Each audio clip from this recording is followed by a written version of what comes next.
पाहणी नोंदवा इथे क्लिक करायचं आहे. त्यानंतर खाते क्रमांकावरती क्लिक करायचं आहे. नंतर गट क्रमांकावरती क्लिक करायचं आहे. नंतर तुमचं पूर्ण जमीन एकूण क्षेत्र दाखवेल. पोट खराब दाखवेल. मग हंगाम निवडायचा आहे, खरीप हंगाम. त्यानंतर पिकाचे वर्ग, निवड एक पीक. त्यानंतर झाडाचे नाव,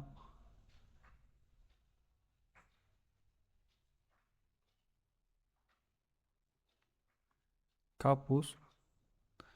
त्यानंतर संपूर्ण क्षेत्र, कारण माझा कापूस आहे म्हणून संपूर्ण क्षेत्र करत आहे.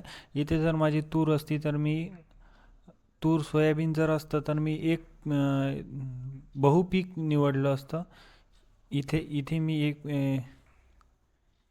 इथे मी मिश्र पिके बहुपीक हे ऑप्शन निवडलं असतं. तुमची जर कपाशी किंवा पराठी असेल तर तुम्ही पीकमध्ये निवडल्यानंतर झाडाचे नाव किंवा पिकाचे नावमध्ये इथे कापूस निवडा आणि संपूर्ण क्षेत्र भरावयाचे क्लिक करा.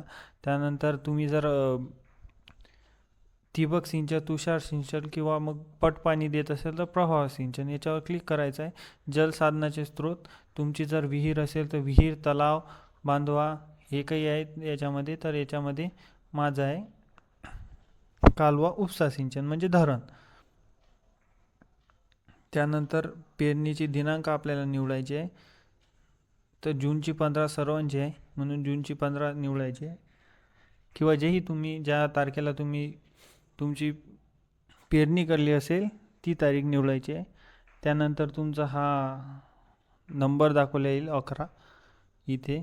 तर मी आता घरून हा व्हिडिओ बनवण्यासाठी हे करत आहे, तर त्यामुळे माझं खूप दूर दाखवत आहे. तर इथे आल्यानंतर तुम्ही पुढे जावर क्लिक करायचं आहे.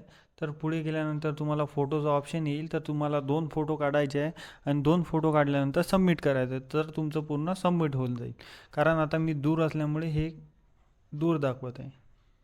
ठीक आहे, धन्यवाद मित्रांनो. असेच नवीन नवीन व्हिडिओ पाहण्यासाठी आमच्या चॅनलला सबस्क्राईब करा, लाईक करा, व्हिडिओला शेअर करा. धन्यवाद.